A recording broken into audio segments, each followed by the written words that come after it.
जय हिंद। मैं दुर्गेश। स्वागत है आपका आपके अपने YouTube channel the GS research centre में। आज हम बात करेंगे शासन के अंग के बारे में। वैसे ये टॉपिक एग्जाम के पॉइंट ऑफ व्यू से बहुत ज़्यादा इंपॉर्टेंट तो नहीं है, लेकिन हाँ, संविधान को अच्छे से समझने के लिए इस टॉपिक के अंतर्गत आने वाली चीज़ों के बारे में समझना काफ़ी ज़्यादा ज़रूरी हो जाता है, क्योंकि इसमें कन्फ्यूजन बहुत ज़्यादा होता है। और इसके अंतर्गत हम बात करेंगे लोकसभा, राज्यसभा, विधानसभा, विधान परिषद, विधानमंडल, संसद, विधायिका, कार्यपालिका, न्यायपालिका, इन सभी के बारे में बात करेंगे। तो आइए देखते हैं सबसे पहले शासन के अंग के बारे में। तो शासन के 3 अंग हैं। कितने अंग हैं? 3 अंग हैं, विधायिका, कार्यपालिका और न्यायपालिका। शासन के 3 अंग हैं, विधायिका, कार्यपालिका और न्यायपालिका।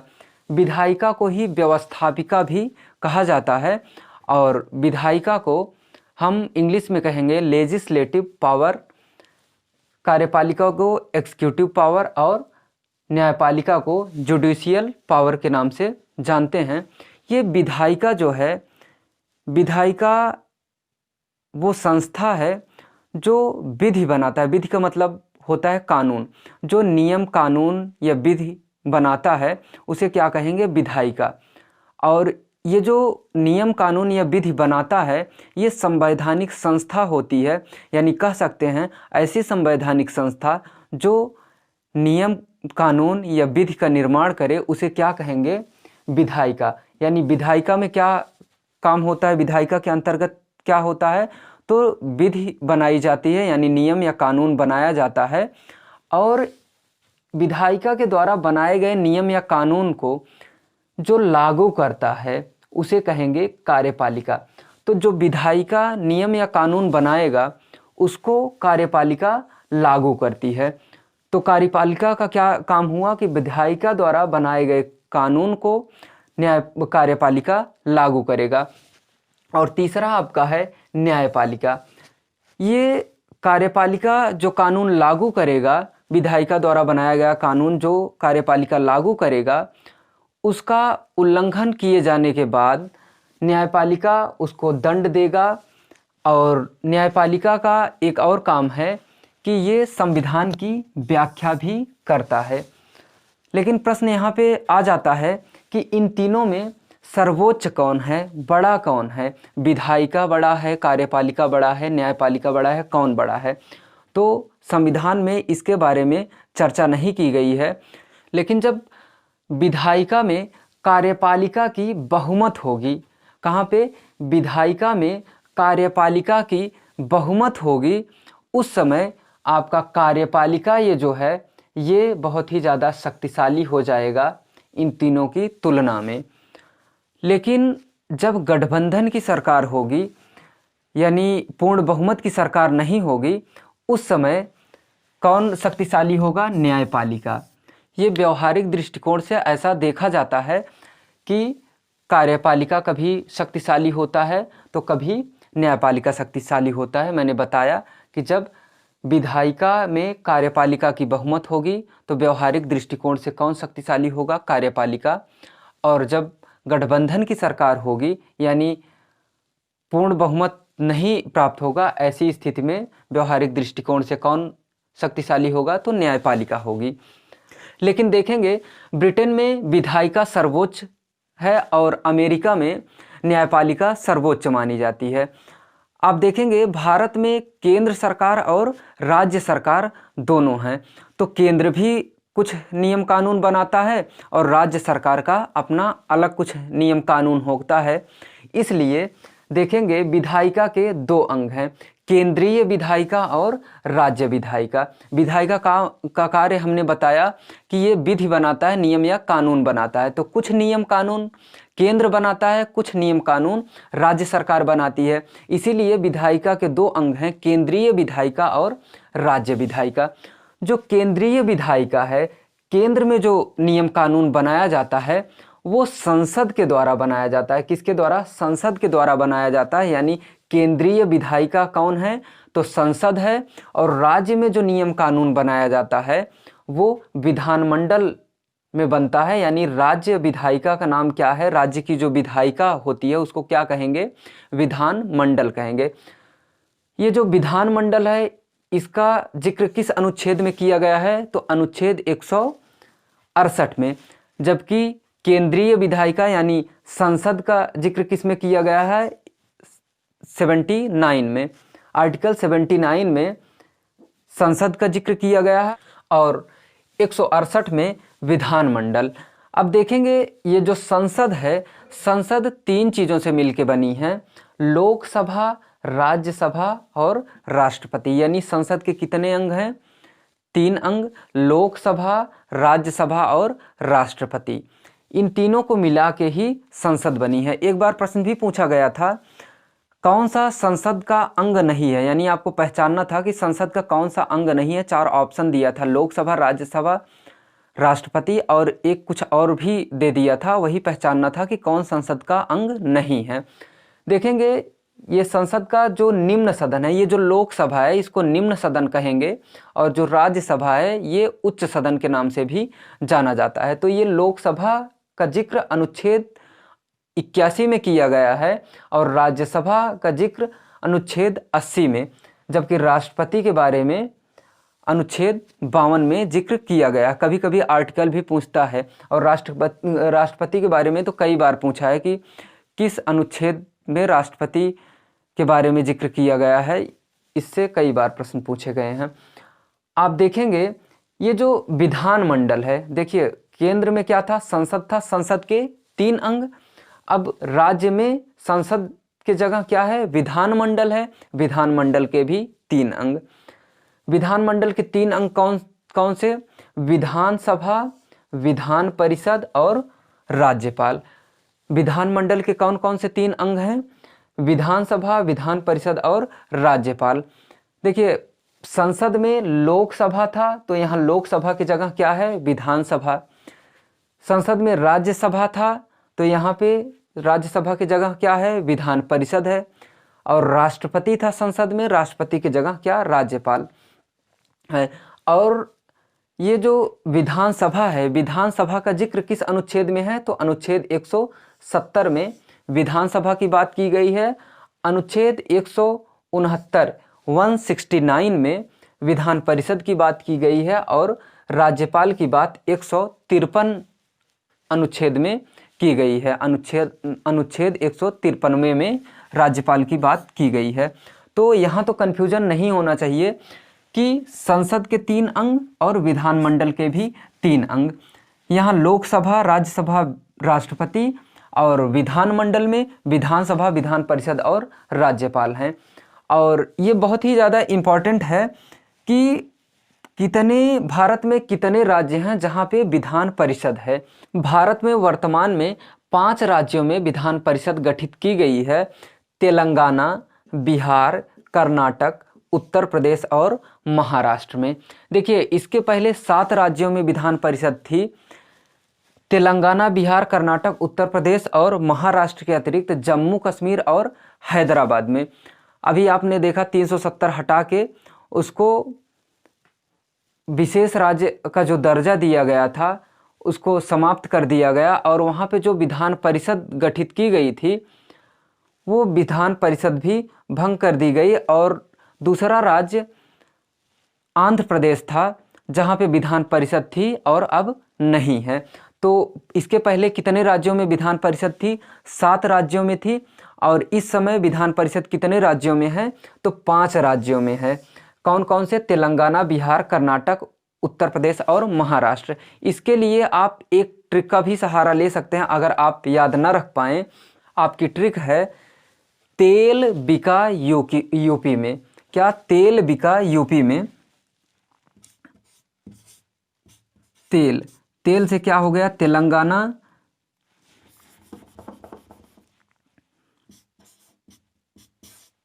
बी से क्या हो गया? बिहार, का से क्या हो गया? कर्नाटक, यूपी से यूपी हो गया और में यानी महाराष्ट्र। तो तेल बिका यूपी में। अगर आपको रटने में प्रॉब्लम है तो आप ट्रिक का सहारा ले सकते हैं, अदरवाइज वैसे ही याद कर लीजिए। 5 ही तो है। तेल बिका यूपी में तेलंगाना, बिहार, कर्नाटक, यूपी और महाराष्ट्र। यहाँ से कई बार प्रश्न पूछा जाता है कि किस राज्य में विधान परिषद का गठन किया गया है। या कभी कभी पूछता है किस राज्य में विधान परिषद नहीं है, और ऑप्शन दे के कन्फ्यूज कर देता है। तो इसको आप ध्यान देंगे। आई होप कि आपको ये विधायिका वाला क्लियर हो गया होगा, विधायिका के अंतर्गत आने वाली चीज़ों के बारे में। अब हम देखते हैं अगला पॉइंट, कार्यपालिका के बारे में। इसका आप स्क्रीनशॉट लेना चाहें तो ले लीजिए, चूँकि इसको मिटा के फिर कार्यपालिका के बारे में देखते हैं। आइए अब देखते हैं कार्यपालिका के बारे में, यानी एग्जीक्यूटिव पावर के बारे में। अभी तक हमने देखा विधायिका को हमने बताया कि विधायिका के द्वारा बनाए गए विधि या नियम कानून को कार्यपालिका के द्वारा लागू करवाया जाता है। ये जो विधायिका थी इसके दो अंग हमने बताया, केंद्रीय विधायिका और राज्य विधायिका। केंद्रीय विधायिका के अंतर्गत संसद आता था, यानी केंद्र सरकार कानून जो बनाती है वो केंद्रीय विधायिका के अंतर्गत रखा गया, और जो राज्य सरकार कानून बनाता था उसको राज्य विधायिका के अंतर्गत रखा गया, यानी विधानमंडल के अंतर्गत। तो जो केंद्रीय विधायिका यानी संसद के द्वारा जो कानून बनाया जाता है उसको केंद्रीय कार्यपालिका के द्वारा लागू करवाया गया, और जो राज्य सरकार द्वारा यानी विधानमंडल के द्वारा जो कानून बनाया जाता है उसको किसके द्वारा लागू करवाया जाता है? राज्य कार्यपालिका के द्वारा। इस प्रकार आप देखेंगे कार्यपालिका के भी दो भाग हैं, केंद्रीय कार्यपालिका और राज्य कार्यपालिका। ये कैसे? जो केंद्र सरकार कानून बनाता है यानी जो संसद कानून बनाता है उसको कौन लागू करवाता है? केंद्रीय कार्यपालिका। और जो राज्य सरकार कानून बनाता है यानी विधानमंडल में जो कानून बनाया जाता है उसको कौन लागू करवाता है? राज्य कार्यपालिका लागू करवाता है। अब देखेंगे ये जो केंद्रीय कार्यपालिका है और राज्य कार्यपालिका है, इसमें दो प्रकार के लोग हैं, कुछ तो अस्थाई हैं और कुछ अस्थाई हैं। जो अस्थाई हैं, जैसे केंद्रीय कार्यपालिका ये जो है, इसमें कुछ सदस्य अस्थाई होंगे और कुछ अस्थाई। तो जो अस्थाई सदस्य हैं केंद्रीय कार्यपालिका के, उनको अस्थाई कार्यपालिका कहा गया, और जो अस्थाई सदस्य हैं उनको अस्थाई कार्यपालिका के अंतर्गत रखा गया। यानी केंद्रीय कार्यपालिका में भी दो हैं, अस्थाई कार्यपालिका और अस्थाई कार्यपालिका। इसी प्रकार से देखेंगे राज्य कार्यपालिका में अस्थाई और अस्थाई कार्यपालिका इसमें भी है, यानी जो अस्थाई सदस्य हैं उनको अस्थाई कार्यपालिका के अंतर्गत रखा गया, और जो अस्थाई हैं उनको अस्थाई कार्यपालिका के अंतर्गत रखा गया।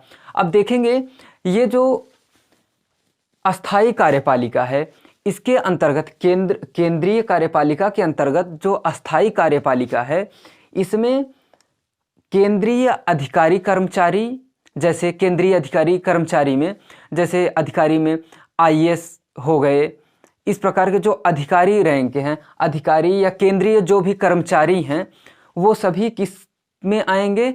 अस्थाई कार्यपालिका यानी केंद्रीय कार्यपालिका के अंतर्गत आएंगे। कौन? आईएएस पीसीएस जो हैं वो अस्थाई कार्यपालिका के अंतर्गत आएंगे। और ये जो सेना है, आर्मी हो गई, नेवी हो गई, एयरफोर्स, ये सब किस में आएंगे? अस्थाई कार्यपालिका में यानी आएंगे, यानी केंद्रीय कार्यपालिका के अस्थाई कार्यपालिका में आएंगे। और ये जो अस्थाई कार्यपालिका है इसमें देखेंगे जो केंद्रीय अस्थाई कार्यपालिका है, केंद्रीय कार्यपालिका के अंतर्गत अस्थाई कार्यपालिका, इसमें प्रधानमंत्री और प्रधानमंत्री का जो मंत्री परिषद है वो आएगा, और राष्ट्रपति। अब यहाँ पे कंफ्यूज नहीं होंगे कि यहाँ पे आपको राष्ट्रपति दिख रहा है। अभी आपने पढ़ा कि संसद के 3 अंग हैं, लोकसभा, राज्यसभा और राष्ट्रपति, और राष्ट्रपति यहाँ भी मिल रहा है। तो हाँ, कुछ सदस्य कार्यपालिका के होते हैं जो कार्यपालिका के भी सदस्य होते हैं और वो संसद में भी रहते हैं, यानी विधायिका के भी सदस्य होते हैं, जिसमें प्रधानमंत्री, उनका मंत्रिपरिषद, ये लोग होते हैं, राष्ट्रपति होते हैं। इसीलिए मैंने आपको पहले ही बताया कि अगर विधायिका में कार्यपालिका का बहुमत होगा, कार्यपालिका का बहुमत का मतलब कौन? प्रधानमंत्री, मंत्रिपरिषद और राष्ट्रपति को मैंने बताया कि अगर कार्यपालिका का विधायिका में बहुमत होगा तो कार्यपालिका क्या होगी? शक्तिशाली होगी। तो इस समय कौन? प्रधानमंत्री जी शक्तिशाली हैं, मोदी जी शक्तिशाली इस समय माने जाएंगे, चूंकि उनकी पूर्ण बहुमत की सरकार है। यानी कार्यपालिका का बहुमत किसमें है? विधायिका में है। यानी यहाँ भी हैं, यानी जहाँ विधि बन रहा है, नियम कानून बन रहा है, वहाँ भी शामिल हैं और विधि को लागू करवाने में भी इनका योगदान है। तो कौन शक्तिशाली माना जाएगा व्यवहारिक रूप से? कार्यपालिका। तो कार्यपालिका जो केंद्रीय कार्यपालिका है, इसके अस्थायी सदस्यों में कौन आएगा? प्रधानमंत्री, मंत्रिपरिषद और राष्ट्रपति को शामिल किया गया है अस्थायी कार्यपालिका के अंतर्गत, केंद्रीय कार्यपालिका में। ठीक है, अब अगला देखते हैं। ये जो राज्य कार्यपालिका है, इसमें भी देख रहे हैं अस्थायी और अस्थायी दो प्रकार की कार्यपालिका है। ये जो अस्थायी कार्यपालिका है, इसमें राज्य के अधिकारी, कर्मचारी और सेना या जो भी कर्मचारी राज्य सरकार के अंतर्गत कार्य करेंगे, वो सभी अस्थायी कार्यपालिका के अंतर्गत आएंगे। अस्थायी कार्यपालिका का मतलब राज्य कार्यपालिका के अंतर्गत, राज्य सरकार के अस्थायी कर्मचारी कार्यपालिका के अंतर्गत आएंगे। लेकिन जो ये अस्थायी कार्यपालिका है, राज्य सरकार की जो अस्थायी कार्यपालिका है, इसमें मुख्यमंत्री, मंत्रिपरिषद और राज्यपाल आएंगे। आप देखेंगे पूरे संविधान में जहाँ जो काम राष्ट्रपति केंद्र में करेगा, वही कार्य राज्यपाल राज्य में करेगा। यानी केंद्र का मुखिया अगर राष्ट्रपति होगा तो राज्य का मुखिया राज्यपाल होगा। ठीक है, तो यहाँ पे तो आई थिंक कन्फ्यूजन नहीं होना चाहिए। ये जो मंत्रिपरिषद है, इसके अंतर्गत मंत्री आते हैं। जैसे विदेश मंत्री, रक्षा मंत्री, गृह मंत्री, इस टाइप के जो मंत्री होते हैं वो मंत्रिपरिषद के अंतर्गत आते हैं। यानी मंत्रिपरिषद में कौन होता है? जो मंत्री होते हैं। तो मंत्रियों को मिला के मंत्रिपरिषद कहा जाता है। और ये मंत्रिपरिषद जो होता है, ये प्रधानमंत्री को सलाह मशवरा देते हैं। और इसी प्रकार से राज्य में जो मंत्रिपरिषद होते हैं, ये राज्य जैसे केंद्र में मंत्री होते हैं, उसी प्रकार से राज्य में भी मंत्री होते हैं और ये भी मुख्यमंत्री को सलाह मशवरा देते हैं। अगर आप इसका स्क्रीनशॉट लेना चाहें तो ले लीजिए। इसके बाद हम देखते हैं न्यायपालिका के बारे में। आइए अब हम देखते हैं न्यायपालिका के बारे में, यानी जुडिशियल पावर के बारे में। किसके? जुडिशियल पावर के बारे में देखते हैं। देखिए, भारत में 3 प्रकार के न्यायालय हैं: सर्वोच्च न्यायालय, उच्च न्यायालय और जिला न्यायालय। ये जो सर्वोच्च न्यायालय है, इसी को सुप्रीम कोर्ट भी कहा जाता है। सुप्रीम का मतलब सर्वोच्च होता है। तो सर्वोच्च न्यायालय या उच्चतम न्यायालय या सुप्रीम कोर्ट, इसी को कहा जाता है। सर्वोच्च न्यायालय को सुप्रीम कोर्ट। और दूसरा कौन सा है? उच्च न्यायालय यानी हाई कोर्ट है। और तीसरा क्या है? जिला न्यायालय यानी डिस्ट्रिक्ट कोर्ट। ये भारत में कुल 3 न्यायालय हैं: सर्वोच्च न्यायालय यानी उच्चतम न्यायालय या सुप्रीम कोर्ट, हाई कोर्ट और जिला न्यायालय। इसमें सबसे बड़ी जो कोर्ट है, ये सुप्रीम कोर्ट है। यानी सर्वोच्च न्यायालय या उच्चतम न्यायालय ये सबसे बड़ा होता है। इसके बाद होता है उच्च न्यायालय और जिला न्यायालय होता है सबसे नीचे। इन तीनों में सबसे छोटा कौन होता है? जिला न्यायालय। और देखेंगे ये जो सर्वोच्च न्यायालय है, सुप्रीम कोर्ट है, इसकी बात अनुच्छेद 124 में की गई है, जबकि 214 में उच्च न्यायालय यानी हाई कोर्ट की बात की गई है। और अभी तक भारत में 24 उच्च न्यायालय थे, लेकिन 1 जनवरी 2019 को अमरावती में 25वां न्यायालय की स्थापना पूरी हो गई और 25वां न्यायालय बना कौन? आंध्र प्रदेश के अमरावती में देश का 25वां हाई कोर्ट यानी 25वां उच्च न्यायालय की स्थापना की गई। कब? 1 जनवरी 2019 को। और जेके महेश्वरी इस सुप्रीम कोर्ट के पहले मुख्य न्यायाधीश हुए। कौन? जेके महेश्वरी। और आप देखेंगे ये जो जिला न्यायालय है, इसमें 3 भाग हैं: दीवानी न्यायालय, फौजदारी न्यायालय और राजस्व न्यायालय। ये जो दीवानी न्यायालय यानी सिविल कोर्ट, फौजदारी न्यायालय यानी क्राइम कोर्ट और राजस्व न्यायालय यानी रेवेन्यू कोर्ट, ये जो दीवानी न्यायालय है। क्या? दीवानी न्यायालय। इसके अंतर्गत जमीन से जुड़ा हुआ मामला आएगा, जैसे राजस्व का, जैसे हो गया खेती बाड़ी, खेत खलियान, रोड, नाली, इस प्रकार के जो भी हैं, जो जमीन से जुड़े हुए चीज़ें हैं, जमीन से जुड़ी हुई चीज़ें हैं, वो किस में आएंगी? दीवानी न्यायालय में। और ये जो फौजदारी न्यायालय है, इसके अंतर्गत क्राइम से जुड़ा हुआ आएगा, यानी हिंसा से संबंधित चीज़ें आएंगी। किसमें? फौजदारी में। मारपीट हो गई, प्रताड़ना से संबंधित केस हो गई, ये सब किस में जाएंगी? फौजदारी न्यायालय में। और ये जो राजस्व न्यायालय हो गया, ये टैक्स से संबंधित है, यानी कर से संबंधित। जैसे जीएसटी आ गई, तो जीएसटी किसके अंतर्गत आएगा? तो राजस्व न्यायालय के अंतर्गत। और भी जो कर भारत में लगाए जाते हैं, वो सभी कर किसके अंतर्गत आएंगे? राजस्व न्यायालय के अंतर्गत। यानी कर से संबंधित सुनवाई कौन करेगा? राजस्व न्यायालय। हिंसा से संबंधित सुनवाई कौन करेगा? या मारपीट, लड़ाई झगड़ा, ये सब कौन सुनेगा? तो फौजदारी न्यायालय में जाना होगा। और जमीन जायदाद से जुड़े हुए जो मामले होंगे, वो कहाँ पे जाएंगे? दीवानी न्यायालय में। अब जिला न्यायालय में भी कई स्तर के न्यायाधीश होते हैं, इसके बारे में भी एक वीडियो में बता देंगे कि दीवानी न्यायालय में कई चरण होते हैं। फौजदारी और राजस्व, इन सब में एक वीडियो में अलग से डिस्कस कर लेंगे। तो ये शासन के अंग में बस इतना ही हमें देखना था। आई होप कि आपका कन्फ्यूजन अगर रहा होगा तो दूर हो गया होगा। अगर कोई कन्फ्यूजन अभी भी हो, या आपको कोई नया टॉपिक लगे कि कन्फ्यूजन वाला है, तो आप ज़रूर कमेंट में बताएं। और वीडियो कैसा लगा ज़रूर बताएं। और वीडियो अगर पसंद हो तो लाइक, शेयर एंड सब्सक्राइब ज़रूर करें। Thank you.